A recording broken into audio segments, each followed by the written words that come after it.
The air at the Henderson County Implement Auction tasted of diesel exhaust, dust, and the cheap, sweet tobacco from old men's pipes. It was the spring of 1968, and the mood was electric, buzzing with the promise of a new season and new iron. Perched on a flatbed trailer under the high May sun sat the reason for the excitement, a brand-new John Deere 4020, its green paint so deep and glossy it looked wet. The tires, tall as a man's chest, still had the little rubber nipples on them. It was a beautiful, powerful machine, a symbol of the future, and it was drawing farmers in like moths to a flame. Jedediah Miller stood at the back of the crowd, his arms crossed over his chest, his presence as solid and unassuming as a fieldstone. He wasn't there to buy, he was there to watch, to listen. At 50, his face was a road map of seasons past, etched with lines from squinting into the sun and furrows of concentration from fixing a stubborn piece of machinery in the dead of winter. His hands, resting on his forearms, were thick and calloused, the knuckles scarred, the fingernails permanently rimmed with the ghosts of grease and soil. He wore faded denim overalls over a grey work shirt, the same thing he wore every day, and scuffed Red Wing boots that were older than some of the young men in the crowd. The auctioneer's patter was a hypnotic rhythm, but Jed's attention was on the man holding court beside the new tractor. Richard Peterson, rich to everyone, was half Jed's age and twice as loud. He wasn't bidding. He already had a 4020, delivered straight from the dealer just last week. He was there to be seen, to soak in the envy. He wore a crisp Western-style shirt, new blue jeans and polished boots. He clapped men on the back, laughed a booming laugh that seemed to echo across the lot, and explained the virtues of the new synchro-range transmission and the closed-center hydraulics to anyone who would listen. "She's a dream, I tell you," Rich proclaimed, slapping one of the massive rear tires. 100 horsepower at the drawbar. Power steering so smooth my wife could plow with it. Got the cab with the radio and the heater. No more eating dust for 8 hours straight. This is modern farming, boys. You got to spend money to make money. A few of the older farmers nodded slowly, their eyes distant, perhaps remembering their own first tractors, the little Farmall Cubs or Ford 8Ns that had replaced their last team of horses. The younger ones, though, they hung on Rich's every word. They saw his new pickup truck, heard the stories of the extra quarter section he'd just rented, and they saw the 4020 as the key to that same success. Jed saw something different. He saw a note at the bank, a big one. He saw a monthly payment that didn't care if it rained too much or not enough. He saw a complex machine with wiring harnesses and hydraulic pumps that you couldn't fix with a hammer and a piece of baling wire. He looked at the gleaming green paint and saw a cage, gilded and comfortable, but a cage nonetheless. His own farm, the 240 acres his father had homesteaded, was run with iron that Rich Peterson would have called scrap. His main tillage tractor was a 1951 Farmall M, its red paint faded to a dull orange, its sheet metal bearing the dents and dings of 17 hard seasons. For lighter work, he had a 53 Super H. They were simple, rugged machines. Jed knew every bolt, every gear, every quirk.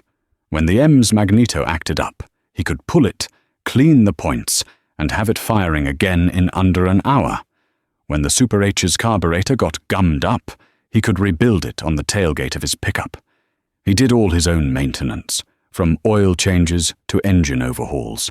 The tractors smelled of hot metal, sun-baked grease, and the rich earth they worked.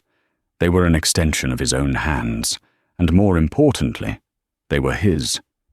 Paid for, every last bolt. The auctioneer finally sold a used Alice Chalmers WD-445 to a young farmer with more hope than cash, and the crowd began to break up. Jed turned to leave, wanting to get back to his workshop to finish sharpening his cultivator shovels. Well, if it isn't Jed Miller, a voice boomed behind him. Rich Peterson was walking toward him, a smug grin on his face. Come to see what a real tractor looks like? Jed stopped and turned slowly. He gave a slight nod. Peterson. Don't you think it's time you retired that old museum piece of yours? Rich gestured vaguely in the direction of Jed's farm, a couple of miles down the road. A man can't make a living with 50-year-old ideas. The bank's loaning money, hand over fist. You could get into one of these new Deeres for practically nothing down. Think of the time you'd save. Jed's eyes, the color of a winter sky, met Rich's. I save my time in the winter, in my shop. I don't spend it in the banker's office. Rich chuckled, shaking his head as if dealing with a stubborn child. Suit yourself, old-timer, but while you're tinkering with that rusty relic, I'll have my corn planted and be halfway to the lake. Some of us are trying to build an empire, not just scrape by. He clapped Jed on the shoulder, a gesture that was meant to seem friendly, but felt like a dismissal. You can't stop progress, Jed. Rich walked away, joining a group of other young farmers who were already heading toward the tavern in town. Jed watched him go, the man's confidence radiating off him like heat from an engine block. He felt the eyes of others on him, the whispers already starting. He was the old fool, the man being left behind. He didn't go to the tavern. He drove his old Ford F-100 home, the engine rattling a familiar, comforting rhythm. He pulled into his farmyard, a place of quiet order. The barn was old, but the roof was sound. The fences were tight. The machine shed, which he'd built himself with timber from his own woodlot, housed his equipment, each piece cleaned and put away properly. He walked over to the Farmall M. He ran a hand over the fender, the metal cool and solid beneath his palm. It wasn't just a machine. It was a partner. It was 16 years of sweat, of early mornings, of harvests brought in just ahead of a storm. It represented a principle. You don't go into debt for a tool that's meant to get you out of it. He believed that to his core. Progress wasn't about the newest machine. It was about ending each year with your name, and yours alone, on the deed to your land. Now, before we go any further, I want to ask you all something. Have you ever known a man like Jed? A man who stuck to his guns, who believed in owning his tools outright, even when the whole world was telling him he was a fool? Let me know down in the comments, because men like him are a dying breed, and their stories need to be told. The spring of 1969 arrived wet and cold. The ground was saturated, and every farmer in Henderson County was on edge, waiting for a dry spell to get into the fields. When a window of 3 clear days finally opened up in mid-May, it was a frantic race against the clock and the next forecast storm. From dawn till long after dusk, the drone of tractors filled the air. You could tell who was running what just by the sound. The steady, rhythmic pop, pop, pop of the old 2-cylinder John Deeres, the smooth, deep hum of the newer 6-cylinder models like Rich Peterson's 4020, and the distinctive throaty growl of Jed's Farmall M as he pulled his 4-row planter across the North 80. Jed was on his last pass of the day, the setting sun casting long shadows across the freshly turned earth. He could feel the rhythm of the machine through the steel seat, a vibration that was as familiar as his own heartbeat. He was tired, his muscles aching, but it was a good tired. He was making progress. Then, without warning, the engine's healthy roar faltered. It coughed once, twice, and then a loud, sickening crack echoed across the field, followed by the shriek of tortured metal. The tractor lurched to a halt, steam hissing from the radiator cap. Jed's heart sank. He knew that sound. It wasn't a simple magneto issue or a clogged fuel line. It was deep, catastrophic. He climbed down, his movements stiff, and opened the side panel of the engine cowling. A spiderweb of cracks ran down the side of the engine block, a dark, oily stain weeping from the largest fissure. The block was split. A connecting rod had likely let go. The old M was done for, at least for this season. A wave of cold dread washed over him, colder than the spring mud seeping into the leather of his boots. He was halfway through planting, with 100 acres of corn yet to go in the ground, and the rain was coming. Every hour was critical. He stood there in the fading light, the silence of the field broken only by the ticking of the cooling engine and the distant, arrogant hum of Rich Peterson's John Deere working under bright lights on the neighboring farm. The next morning, the whispers in town had turned into declarative statements. Heard Jed Miller's tractor blew up, right in the middle of planting. At the co-op, the talk was merciless. Should have listened to Rich, one farmer said, leaning against a pallet of seed bags. That's what you get for being a stubborn old goat. Now he'll lose his crop. The banker, Mr. Henderson, even made a trip out to the farm. He pulled his Buick up the lane and got out, looking uncomfortable in his suit and tie amidst the mud and machinery. He found Jed in his workshop, already starting the long, arduous process of tearing down the farmer's engine. "Jedediah," Henderson began, his voice smooth and practiced. "I heard about your trouble. A terrible bit of luck. Just terrible." "It's no luck. It's a worn part," Jed said without looking up, his hands covered in grease as he wrestled with a rusted bolt on the cylinder head. "Things wear out." "Precisely," the banker pounced. "And that's why we have financing, to manage this kind of risk. I can have a new tractor out here for you by tomorrow afternoon. A John Deere 3020 maybe. Reliable, powerful. We can work out the payments so they're comfortable. No need to lose your planting season over a piece of old iron." Jed finally stopped and looked at the banker. He wiped his hands on an already black rag. "And what are the interest rates on that comfort, Mr. Henderson?" "Well, rates are competitive," Henderson said, shifting his weight. "Around 7% right now. A small price to pay for peace of mind, wouldn't you say?" 7% is the bank's peace of mind, not mine," Jed replied, his voice flat. "I appreciate the offer, but I'll handle it." Henderson sighed, a theatrical display of disappointment. "Jed, you're a good man and a hard worker. But you're letting pride get in the way of good business sense. Rich Peterson understands. He's already leveraged his new equipment to rent another 200 acres this year. That's how you get ahead." "Rich Peterson can run his farm and I'll run mine," Jed said, turning back to the engine. The conversation was over. For the next 4 days, as a slow, miserable drizzle fell from the sky, Jed worked. He didn't sleep more than 3 hours a night. He drove his pickup 60 miles to a salvage yard, a sprawling graveyard of rusting tractors, and spent half a day wading through mud to find a salvageable engine block from a retired M.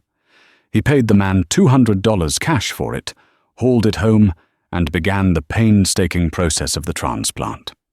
His workshop became a sanctuary of focused labor. The air grew thick with the smells of penetrating oil, grinding metal, and hot coffee from the thermos his wife, Martha, kept full. He used his chain hoist to lift the cracked block out of the frame. He meticulously cleaned every part he was going to reuse: the pistons, the crankshaft, the camshaft, checking each for wear with his micrometer. He lapped the valves by hand, the rhythmic grinding of the compound a meditative sound in the quiet shop. He pressed in new bearings, installed new piston rings, and painstakingly measured the tolerances. It was slow, greasy, brutal work. His knuckles were raw, his back a knot of pain. While he worked, life went on outside. He saw Rich Peterson drive by in his Cadillac, heading to town. He heard the other tractors finish their planting. He knew what they were all thinking. But in his shop, with the familiar weight of a wrench in his hand and the logical, step-by-step process of mechanical resurrection in front of him, the outside world and its opinions faded away. He wasn't just fixing a tractor. He was defending a way of life. On the 5th day, the sun came out. By noon, Jed had the salvaged block in, the head torqued down, and the fluids filled. He climbed onto the seat, his overalls stained black with grease. He took a deep breath, pulled the starter rod, and the old farmall coughed, sputtered, and then roared to life, settling into a rough but steady idle. It was a sound more beautiful than any symphony. He lost nearly a week of planting time, and his corn went in late. That fall, his yields were down by 20 bushels an acre. It was a hard year. He barely broke even. But as he looked across his fields, he knew that the harvest, small as it was entirely his. The world changed in the early 1970s. In 1972, a massive grain deal with the Soviet Union, dubbed the Great Grain Robbery, sent commodity prices into the stratosphere. Corn, which had been hovering around $1 a bushel, suddenly shot past $3. Soybeans went even higher. A wave of unprecedented optimism swept through the American heartland. The Secretary of Agriculture, Earl Butz, was on the radio telling farmers to get big or get out, to plant fence-a-row to fence-a-row. Land values started to climb at a dizzying rate, doubling and then tripling in just a few years. It felt like the good times would never end. For men like Rich Peterson, it was a golden age. He was perfectly positioned to capitalize on the boom. His big, efficient machinery allowed him to farm more acres faster than anyone else. With the bank's enthusiastic backing, he went on a buying spree. He bought the 160 acres to the east of him. He rented another 500. He traded in his 4,020 for a brand-new International Harvester 1466, a red beast with over 145 horsepower, dual rear wheels, and a quiet, air-conditioned cab that made Jed's open-station farmall look like a prehistoric artifact. He bought a new 6-row combine, built a massive grain-drying and storage system, and put up a new 60 by 120-foot Morton machine shed. All of it on credit. He became the king of the county. The local paper did a feature story on him, calling him a pioneer of modern agriculture. He drove a new Lincoln Continental, his wife wore a diamond ring, and they took winter vacations to Florida. At the co-op, he'd hold court, talking about land prices and interest rates, using terms like cash flow and debt restructuring. He'd see Jed loading a few bags of feed into his old pickup and shake his head with a look of pity. Poor Jed, he'd say to whoever was listening, sitting on a gold mine and too scared to dig. He could have been a millionaire by now if he'd just had some vision. Jed felt the pressure. He saw the new pickups and the big machinery. He heard the talk, but he stuck to his principles. The high grain prices were a blessing, and he and Martha were grateful. They had 3 consecutive years of profits, unlike any they'd ever seen. But instead of borrowing against his now valuable land to expand, Jed did the opposite. He took the profits from the first good year and made the final payment on his original farm mortgage. He walked into the bank, handed Mr. Henderson the check, and walked out with the paid-in-full deed to his 240 acres. He took it home, and Martha put it in a simple wooden frame on the wall in their small office. The next year, he used the profits to buy the 80-acre parcel that bordered his southern fence line from his neighbor, old Mr. Abernathy, who was finally retiring. Abernathy wanted to sell to him, knowing Jed would care for the land.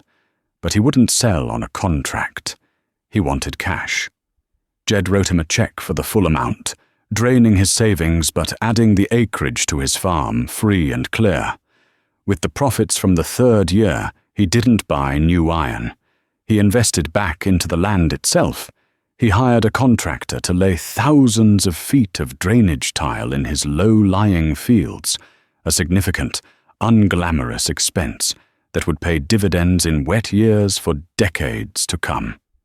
He spent the winter in his shop, not just maintaining, but improving his old equipment. He did a complete engine overhaul on the Super H, boring the cylinders, installing oversized pistons, and adding a high-compression head. He was meticulous, patient. He was building resilience, not an empire. To everyone else, he was a failure. A man who had been handed a golden opportunity and had squandered it on caution.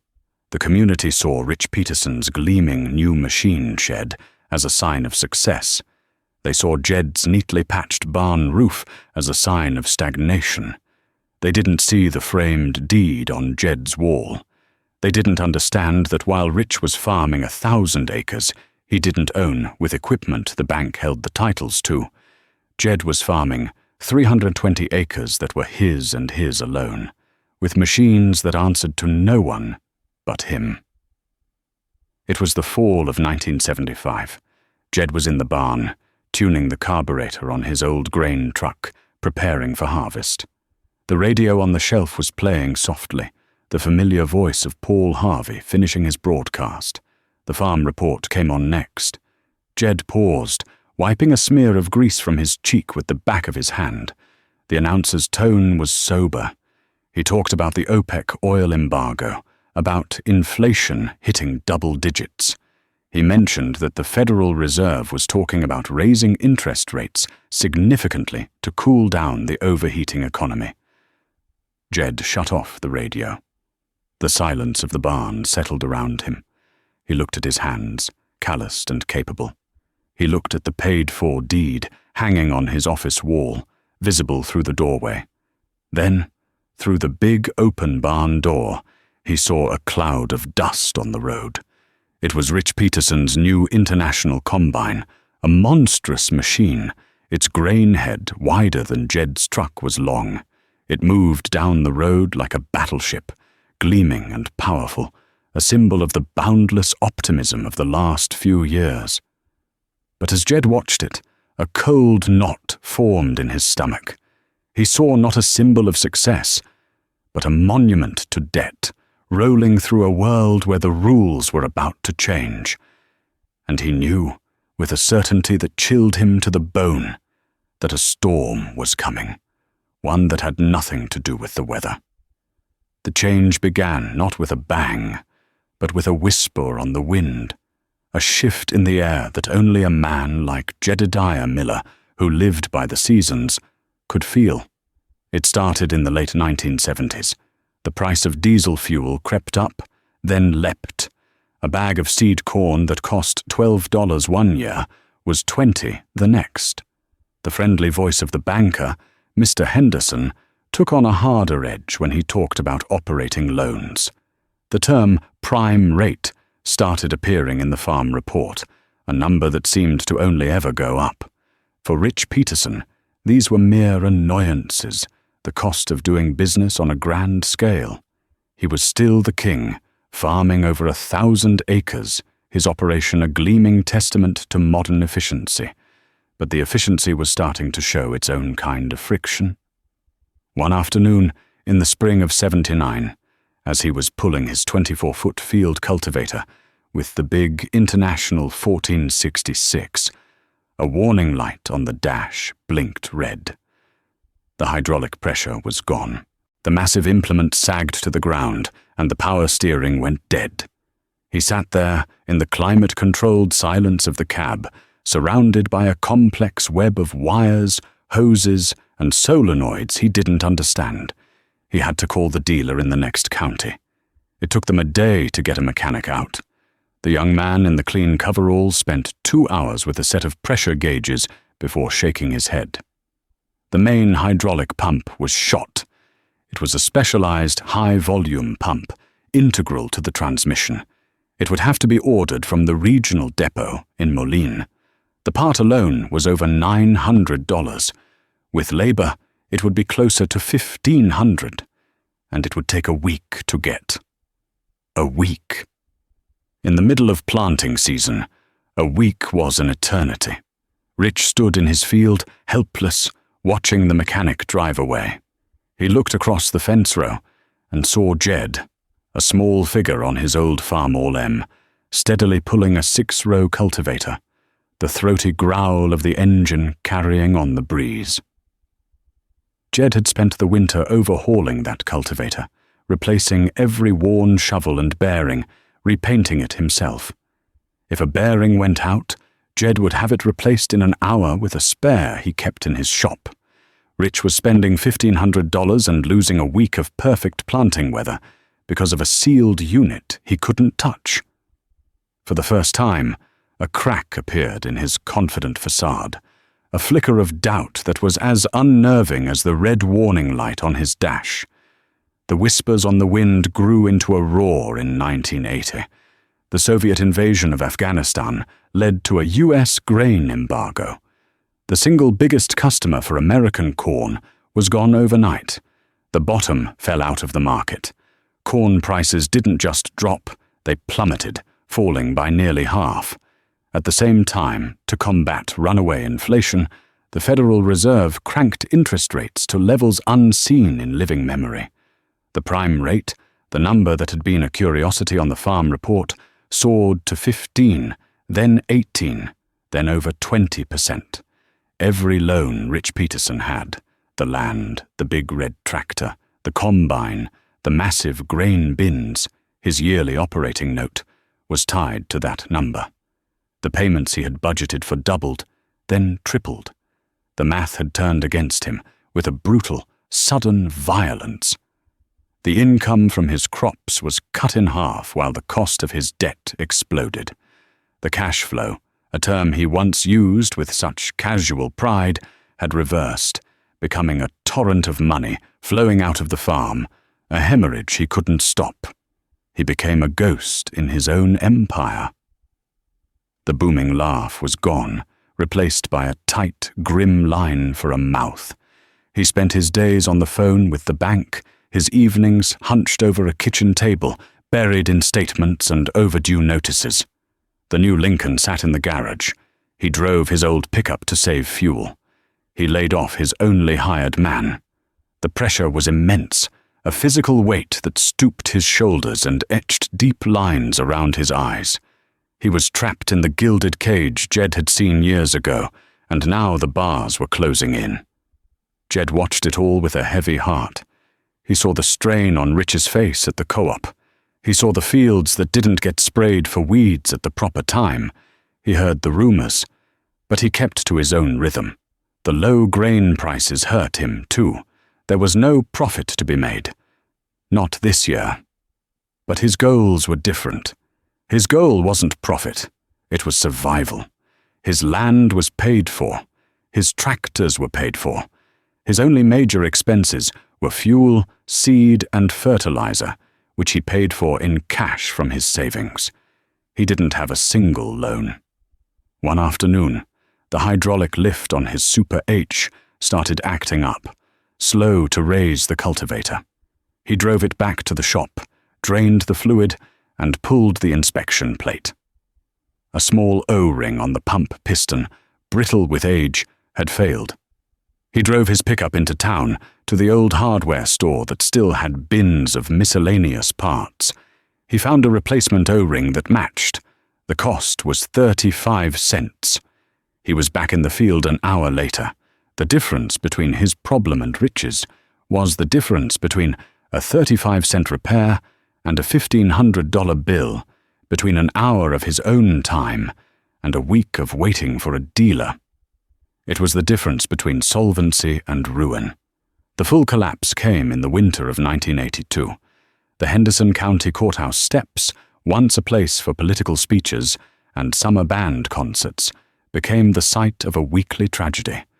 Foreclosure auctions. Friends and neighbors stood in grim, silent circles, hats in hand, as the auctioneer sold off farms that had been in families for generations.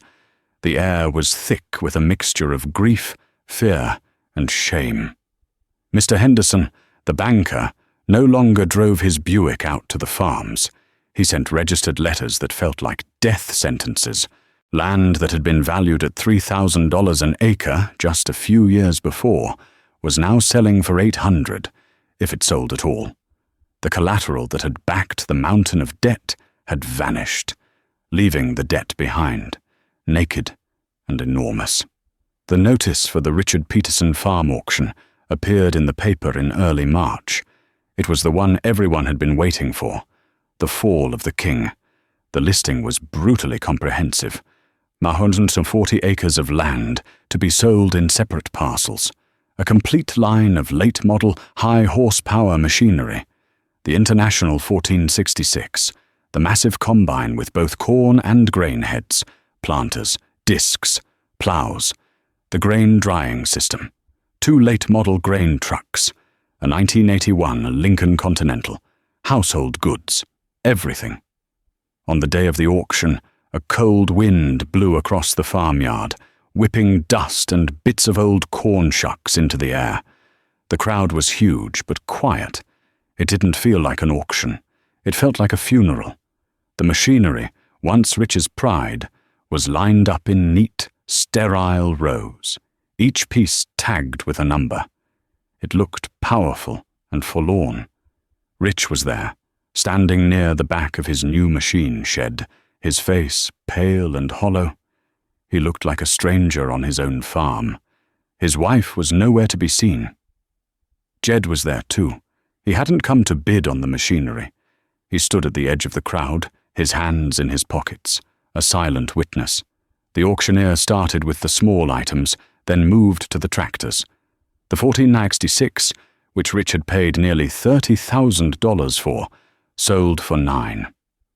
A young farmer from 2 counties over bought it, a man who had weathered the storm and was now picking through the wreckage.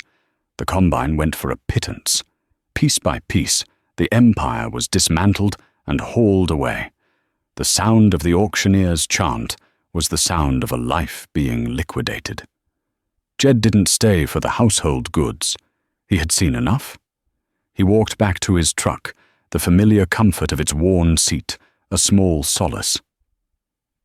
As he drove home, he passed his own fields, the dark soil waiting patiently for spring. His operation was small, his equipment old, but it was his.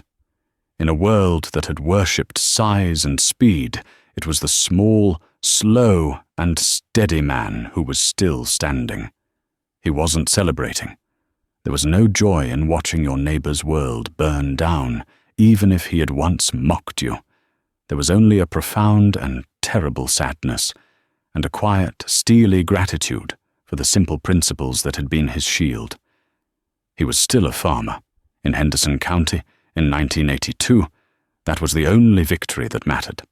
The land auction was held a month later, inside the courthouse, away from the biting April wind. The room was packed, the air tense. This was the final act. Rich Peterson was there, sitting in the back row with his lawyer, looking like a man already condemned. Jed sat a few rows ahead with Martha. He hadn't told her his plan until that morning. "It's the home place, Martha," he'd said over coffee. "The quarter section his dad farmed. It's good land.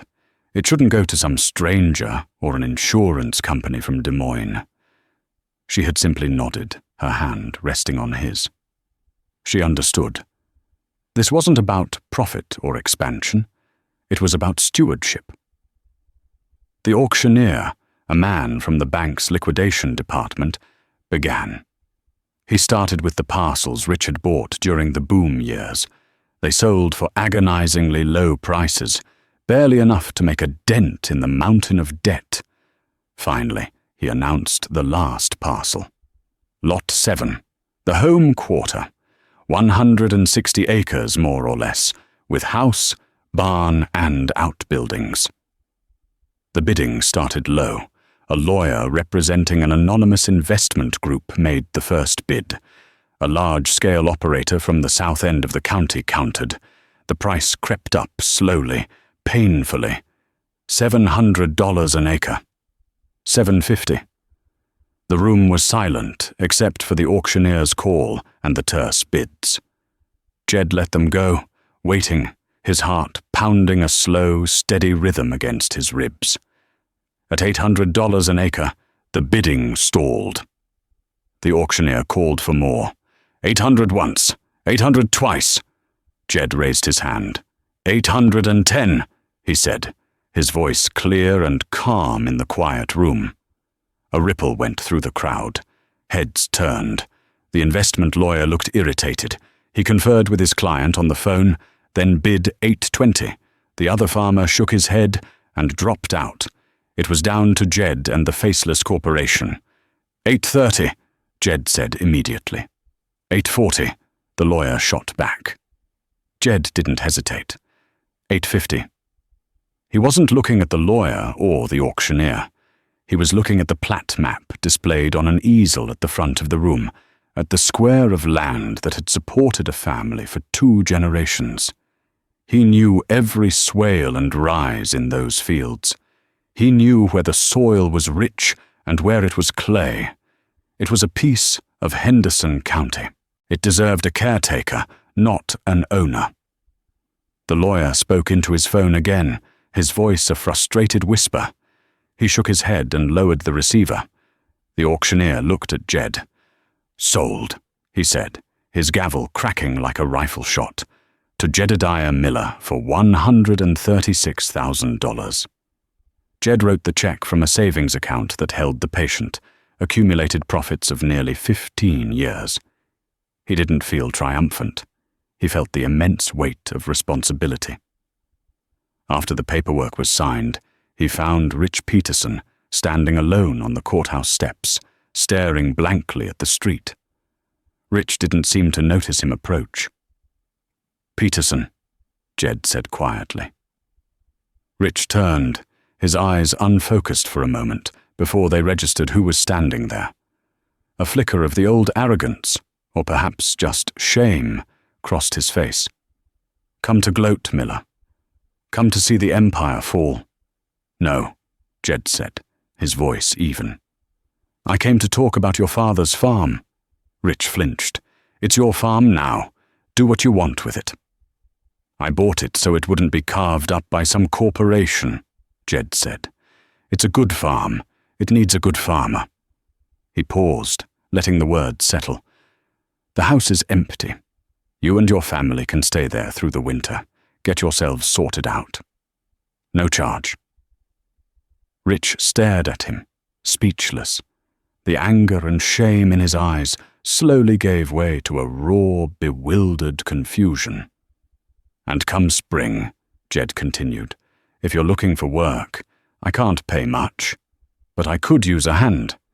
And maybe, down the road, we can work out a rental agreement. A man ought to have the chance to farm his own family's land." Rich's composure finally broke. He slumped against the cold stone pillar of the courthouse, his head in his hands, and the sound of his ragged sobs was the only sound on the steps. Jed stood there for a moment, then rested a calloused hand on the younger man's shoulder before turning and walking away, leaving him with a sliver of dignity and the first glimmer of hope he'd had in years. The years that followed were quiet and steady. The farm economy slowly healed, but the lessons of the crisis were seared into the community's soul. The swagger was gone, replaced by a deep and abiding caution. The talk at the co-op was no longer about leverage and expansion, but about controlling costs and managing risk. And when men spoke of Jedediah Miller, it was with a quiet reverence. He wasn't the old fool anymore. He was the man who had been right all along. He farmed his own 320 acres and the Peterson home place, which Rich eventually did rent from him, working his way back with a humility he'd never known before. Jed never bought a brand new tractor. In 1988, when his son, Tom, decided to come back to the farm after college, they needed a second large tractor. Jed found a John Deere 44440, a solid, reliable model from the late 70s, at an auction. It had a sound cab and good hours. He paid cash for it. One crisp autumn afternoon, Jed, now nearing 70, stood in his workshop with his 12-year-old grandson, Ben. The boy was perched on a stool, watching his grandfather's methodical movements. The old Farmall M, its paint faded, but its metal sound, was in the shop for its annual tune-up. "See this, Ben?" Jed said, pointing with the tip of a screwdriver to the magneto. "This is where the spark comes from. It's simple. A set of points, a condenser, a coil. If it quits, you can take it apart right here on the fender and fix it with what you've got in your pocket." He let the boy hold the new set of points, feel the weight and simplicity of the small part in his palm. "The new tractors," Jed continued, his voice softer. "They've got computers in them.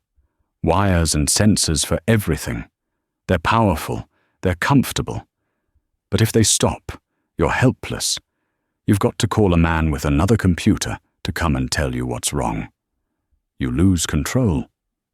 He looked at his grandson, his eyes the color of a winter sky, full of a lifetime of wisdom earned through grease and soil. "It's not just about tractors, son. It's about everything. Don't ever owe a man for the tools you need to make a living. Don't ever get so complicated that you can't fix what's broken. And don't ever bet more than you can afford to lose. Your name on the deed to the land is worth more than a whole shed full of new iron." He finished setting the points, and with a turn of the crank, the old M coughed to life, settling into its familiar, rhythmic idle. The sound filled the workshop, a sound of resilience, of independence. Jed walked to the big doorway and looked out. The low afternoon sun cast a golden light over the harvested fields.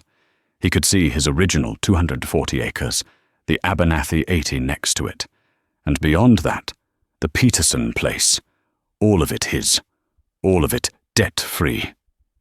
It wasn't an empire. It was something far more valuable. It was a legacy, solid and real as the earth itself, built not with credit from a bank, but with the work of his own 2 hands.